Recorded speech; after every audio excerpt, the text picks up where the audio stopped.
sparked my mind and working. And when I saw it, it hit me differently. I've read it, who knows how many times? Lots of times.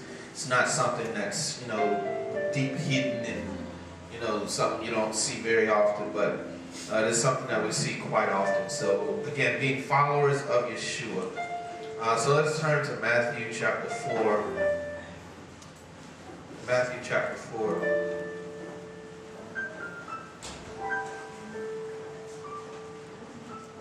Matthew chapter 4, we're going to go to verse 18. We're going to read from 18 to 25.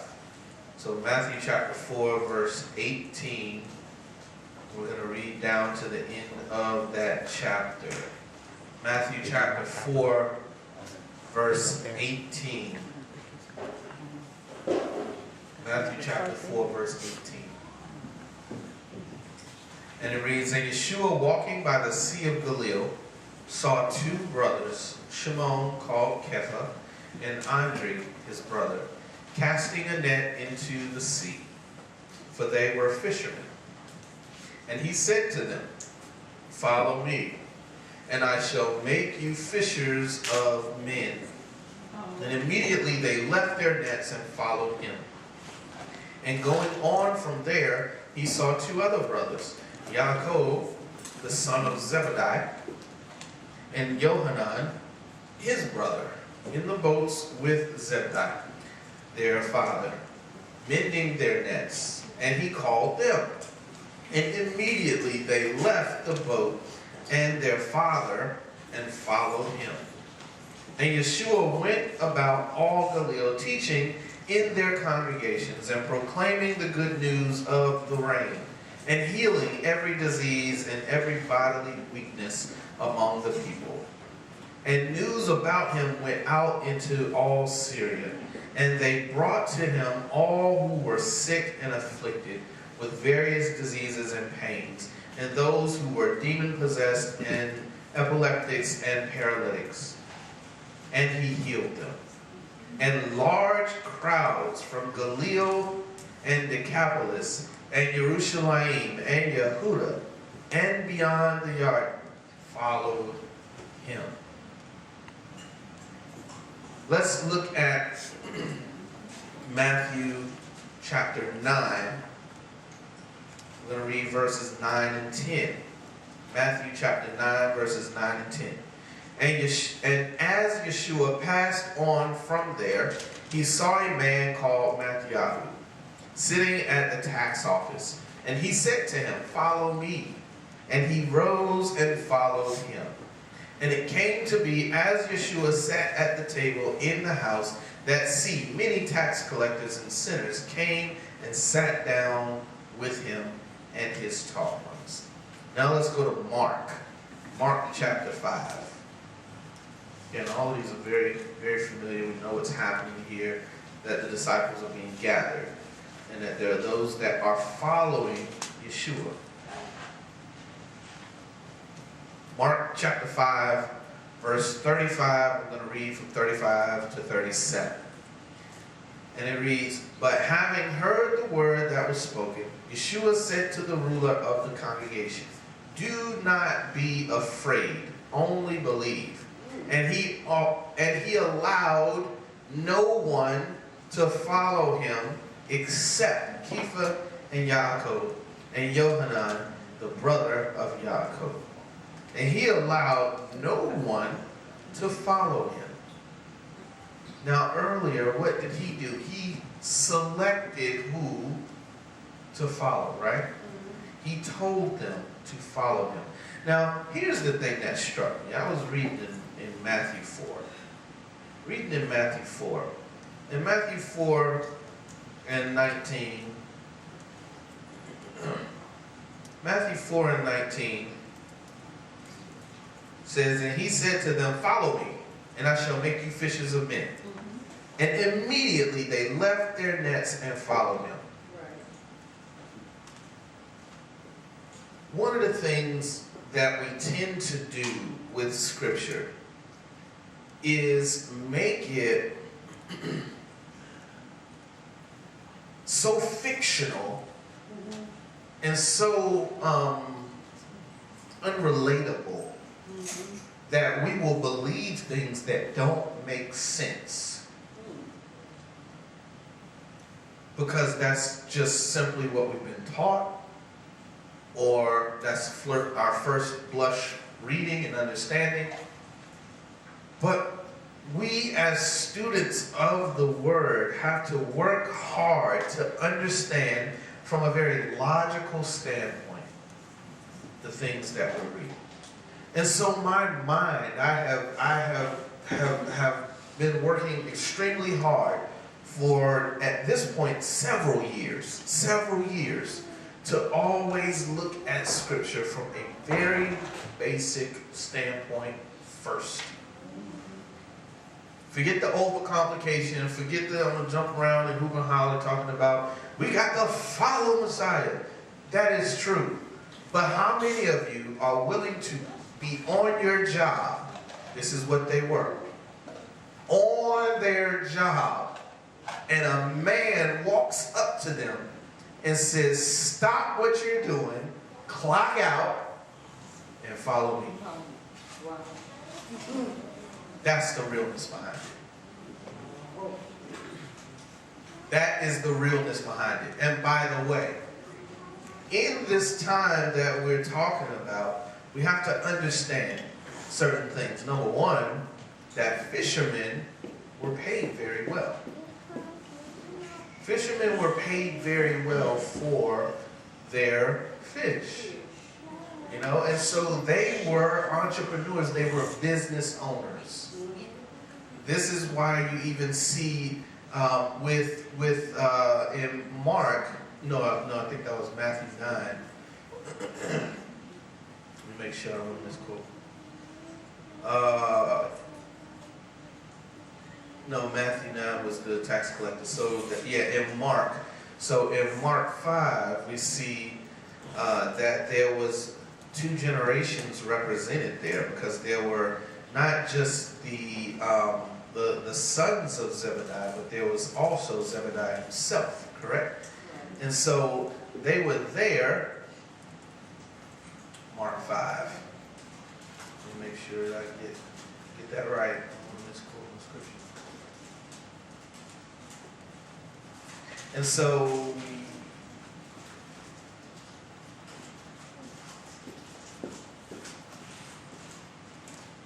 no. Must be where I'm at. Still in Matthew 4.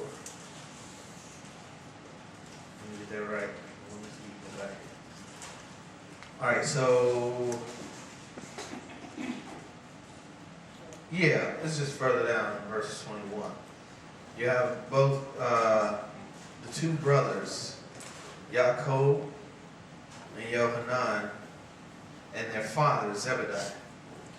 And this was the family business. And they were learning from their father, or probably at this point they're grown, so they had been taught the business of being a fisherman. And so this wasn't anything that, was like, oh, well, they're just kind of, hanging out, walking around, and it's not a big deal. They just going to stop whatever they're doing and talking about and go and talk to this guy over here. No, it was a big deal. They walked away from a profitable business to follow Messiah. Walked away. Upon his command. Upon his speaking. Walked away. And so it got me to thinking, because immediately my brain says, okay, if I'm interpreting this in a real basic level where, we're not over-spiritualizing, jumping straight to, I need to drop everything and follow Yeshua. Well, ain't nobody left and sent nothing, ain't nobody lost no money, ain't nobody sold nothing. It doesn't take anything for me to say that. But these men did something. And so immediately my thoughts were, what in the world? Who would be in the position, one, to just stop and drop their entire life and follow a man that they not yet know. They've seen miracles, they've heard about him. And so they went from what they saw, but they had to have faith based on what they didn't see. What they had yet to experience. They didn't know that this was the Messiah. They had no idea at this time that they are entertaining Yahweh in the flesh. I have no idea. Now, if we knew that, I mean, yeah, of course. Whatever you're doing, don't matter. But at the point, they had no idea that that's the situation that they're facing. No idea that they are entertaining and talking to Yahweh in the flesh. But simply at his speaking, that they would stop what they're doing and follow him. What kind of mindset gets you to that point? So then that got me thinking, look, let's think about some other scenarios where you have discipleship. And so let's turn to 1 Kings. 1 Kings, we're going to go to the 19th chapter.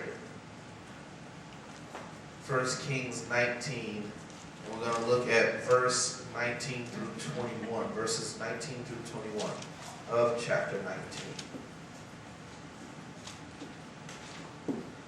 And it reads, "And he went from there and found Elisha, son of Shaphat, who was plowing with 12 yoke of oxen before him. And he was with the 12th. And Eliyahu passed him by and drew his robe on him, and threw his robe on him.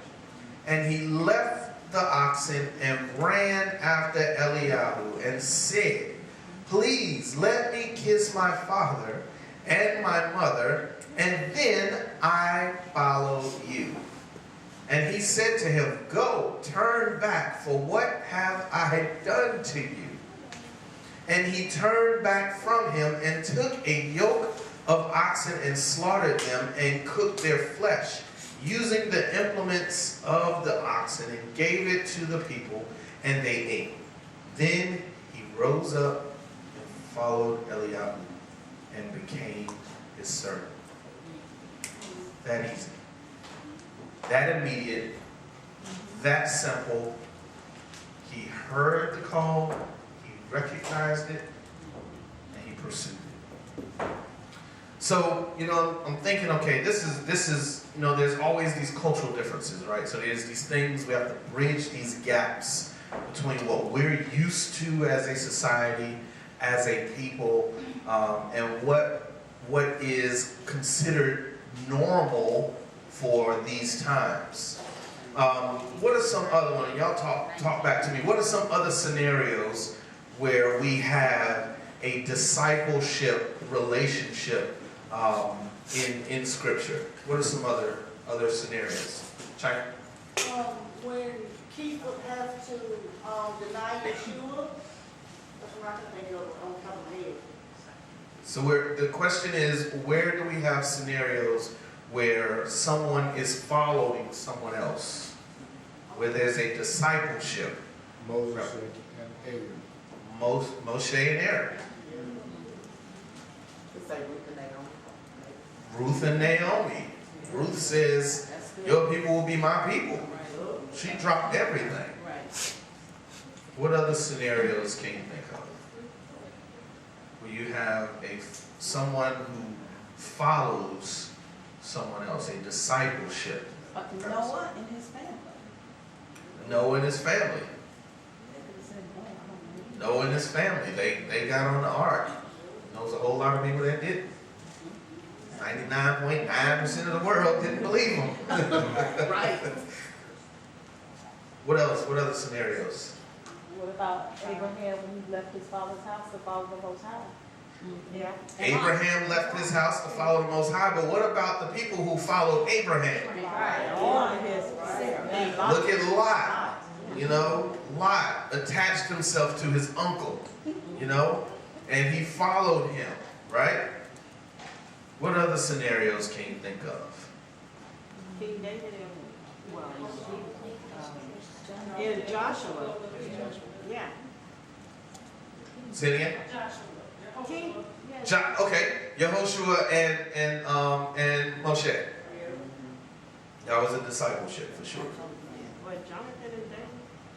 Jonathan and David. They were friends. That was a great sign of a great relationship, a great friendship. Yes, absolutely. Elijah and Elisha. Yeah, that's what we just read. Elijah and Elisha, where you have again a prophet who is teaching and mentoring another, and so as we go through that, you see scripturally there are lots of scenarios where someone will make the decision that learning under this individual will benefit your life. And so I kind of began to go back and say, I want to think about this from a few different perspectives. In culturally and historically, what are some other scenarios where you have someone who followed someone? And I came upon something that was extremely interesting. And it made me think back, and I told my wife this morning, I was like, man, so every now and then I think back to things that I learned in high school, and now I'm like voluntarily trying to learn more about it. When in high school I was trying to do everything I could to get around it. And in college it was just give me enough that I can get it and get on out of here. And so now that I'm in a position where I can just learn, it's different. And so, understanding philosophy. Philosophy is a word, it's two words put together, and it just means love of knowledge. And so, of course, that takes you to where? To the Greek philosophers. And so I began to do a little bit of research on Socrates. And I learned something that I'm sure I learned, but now it's actually interesting. and I learned something. I learned that Socrates never wrote a single thing. Never wrote a book. Never. How do we know about it?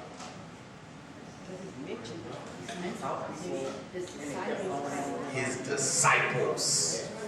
We know more about Socrates from Plato than we know about Plato from Plato. Plato is a reflection of his teacher. And so even with him, people would stop their life and go and talk to him every day.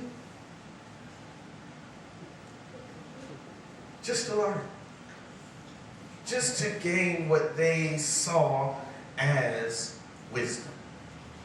They would stop their life. Another interesting thing about Socrates, that his big thing was that he is only wise because he knows that he is not wise.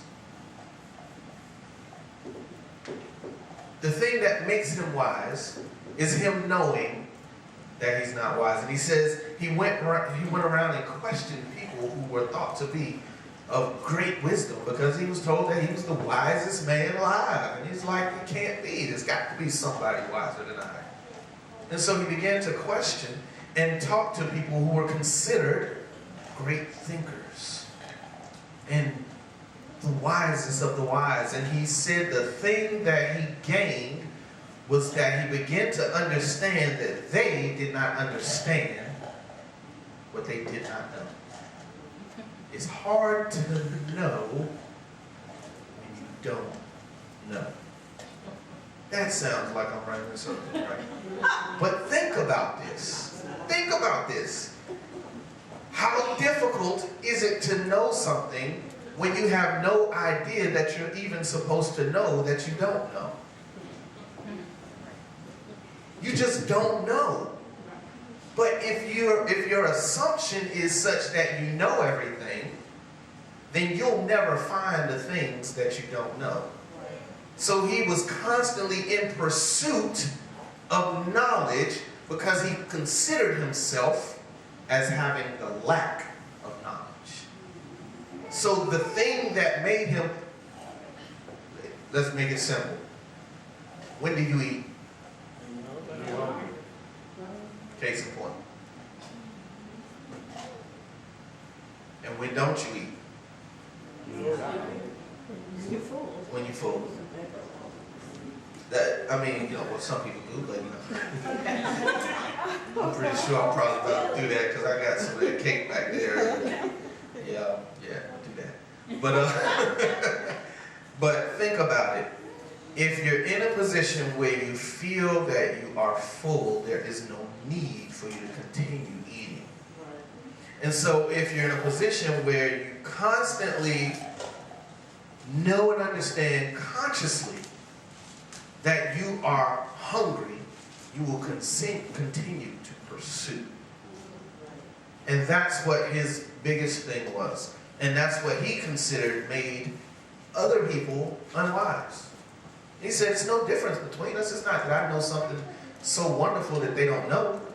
But the one thing that I know that they don't know is they ain't as wise as they think they are. But I know that. And he says that makes them mad. As a matter of fact, they killed him. They killed him because he told too many people that they think they're smarter than they are. And so they literally had a trial and put the man to death. And so, but the point is, the way that we know who Socrates is because he had those who followed him. And when they followed and pursued him, they were witnesses and testaments of who he is, without him having a single thread of writing to prove his own thoughts. But people can understand Socrates' thoughts simply because of those who followed him. And so how does that tie back in? Let's look at a couple things. One, I found it very interesting, the word in the scripture that is used for following. And you have a couple different ways that it comes up. One way it comes up is in the aspect of following, as in to pursue, as in to desire to overtake. And so that's one aspect of it.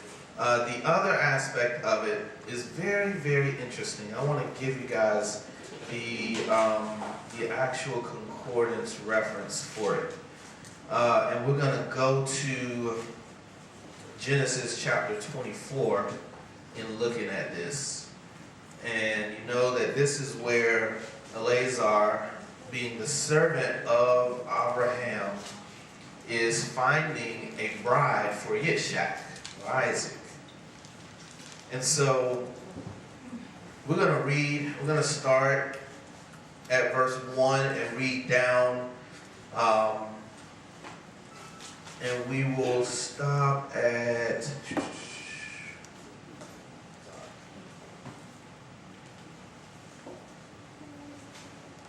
probably 9.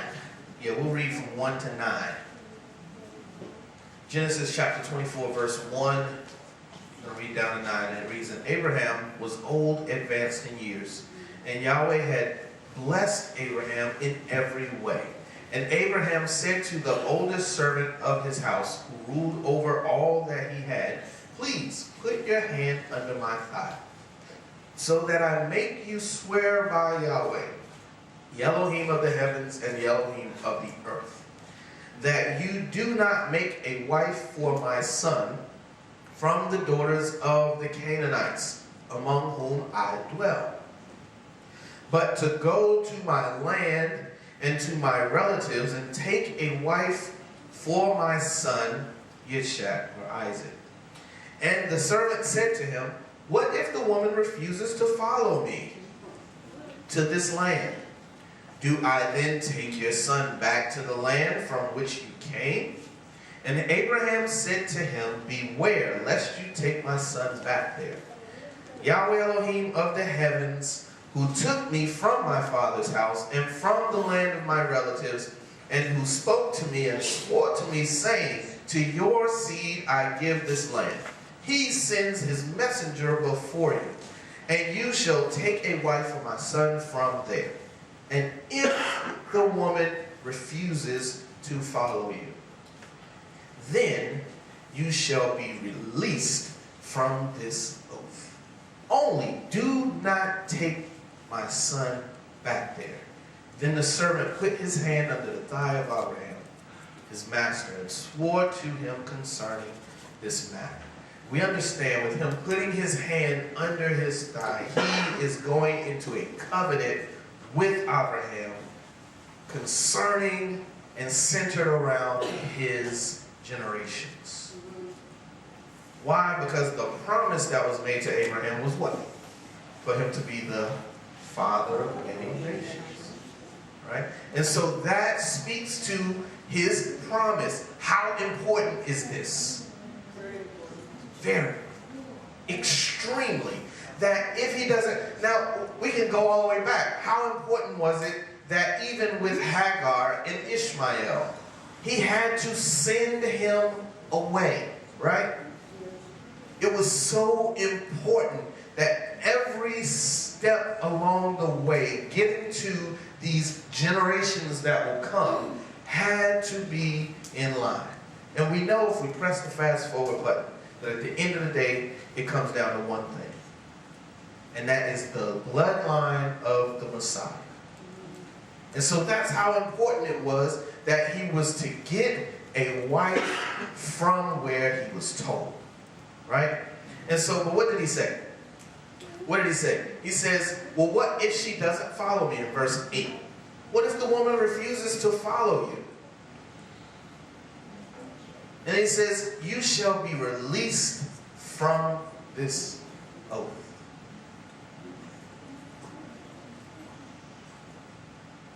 You shall be released from this oath.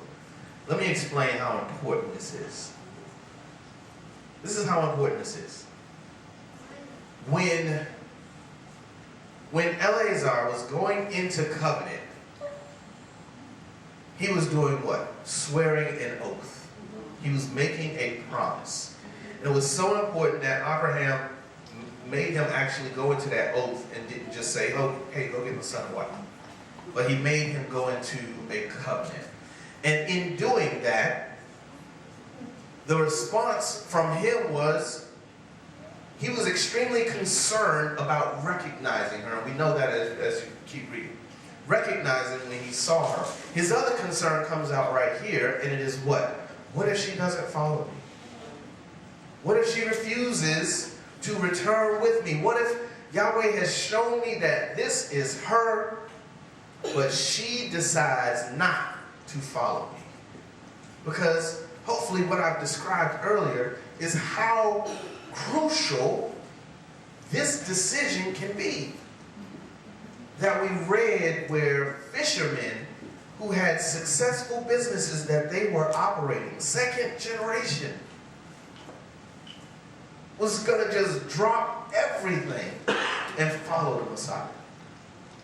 That this was a major decision that we read in 1 Kings where Elisha dropped his life to follow the prophet. Where Abraham here completely changed his entire life and went against everything he was ever taught to follow Yahweh. And so I wanted to look at this word follow. And so in Genesis 24 and particularly in verse 5, you can see it there, where it says the woman will not be willing to follow. And that word is a two-part word. The first part of the word is halak, which is Hebrew Concordance 1980. Halak, to walk along, to behave, become.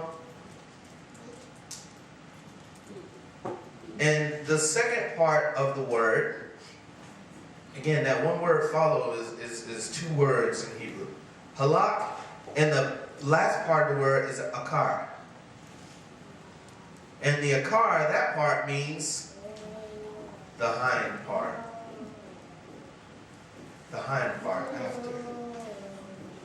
To follow, to walk, the hind part. What does that spring forth in your mind? When Yahweh put Moshe in the cleft of the rock, and what does he say to him?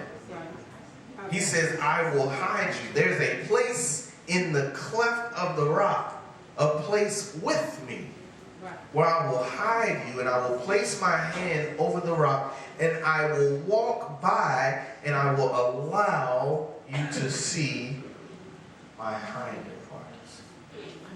I will allow you to follow me.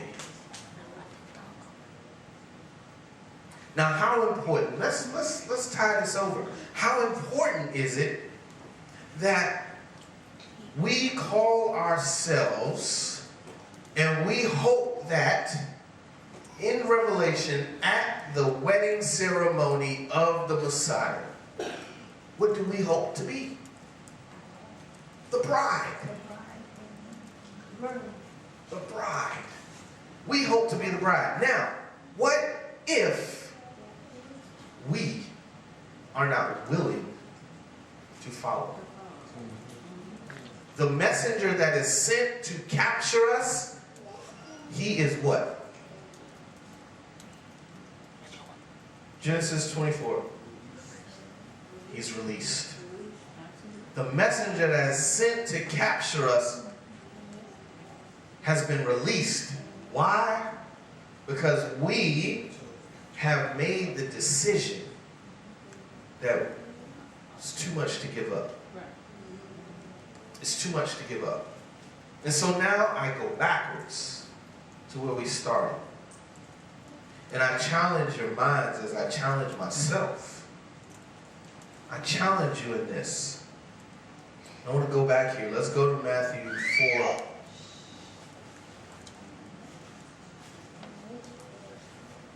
Because the biggest thing I want you to understand is what these men gave up. What they gave up. Chapter 4, Matthew chapter 4, verse 19. And he said to them, follow me, and I shall make you fishers of men. Verse 20. And immediately they left their nets and followed him. Period. They left what they knew to follow him. Do y'all think that he was going to teach them something different from what they grew up with and what everybody knew and what grandma did and what great-great-great-great-grandpa did? And do y'all think that Yeshua was going to introduce them to things they had never seen before? Absolutely. Yes. They had to leave all of that and follow him. Or they would have been those that you released. I sent my messenger to you to let you know that there are ways that you may not understand.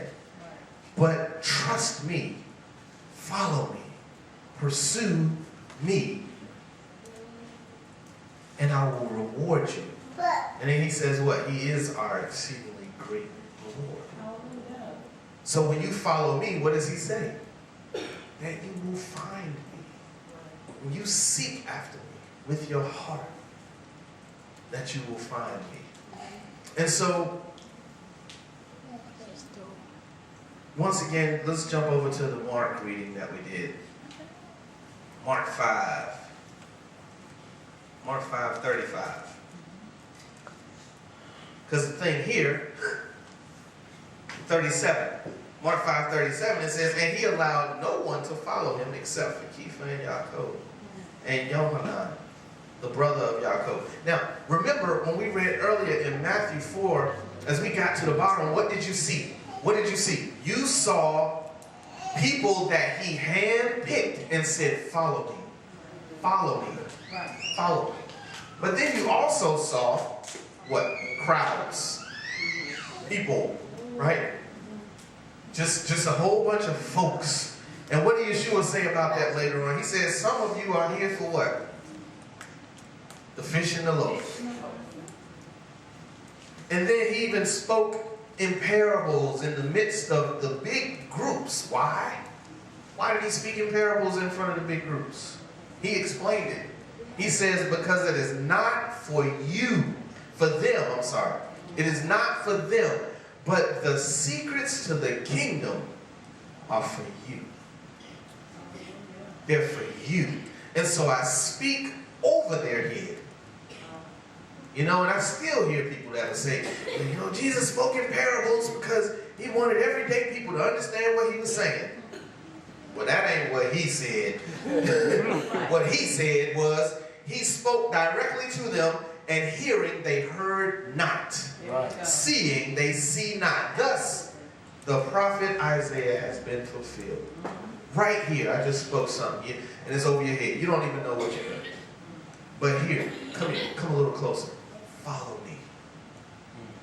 Because I'm going to make you fishers of men. You're going to understand. So now, if we adhere to the call, not that we, fall into what Eleazar was afraid of, that he would go and get a bride that would refuse to come. But what if we go now? How do they know? How do people know about who Yeshua is? This should hopefully make that scripture make a whole lot more sense. How do we know? How do they know? How did they know who Socrates was if he never wrote down a thing? By his followers. And what does Yeshua say? He says they will know that you are my followers because of your love one for another. And in that love, it's not always, when we think about love as everything warm and fuzzy, right? No. That's correcting you when you're wrong. That's calling you out when you're mess. That's pulling you up when you're slowing down. That's all inside of love too. And so we have to be such a reflection of the Messiah that people know who he is because we are who we are. But if we ever get to the point that we have arrived, we already messed up. Because in following, where are we constantly? Behind him. Now let me know when you done caught up to Yeshua. Because when you done caught up to him, I know wherever you at, I'm going the other way. Because whoever you done caught up to ain't him. And so we have to be prepared. Why is this so important? They put down what they knew to follow what they did not necessarily know yet. How many traditions did they leave behind? Yeah.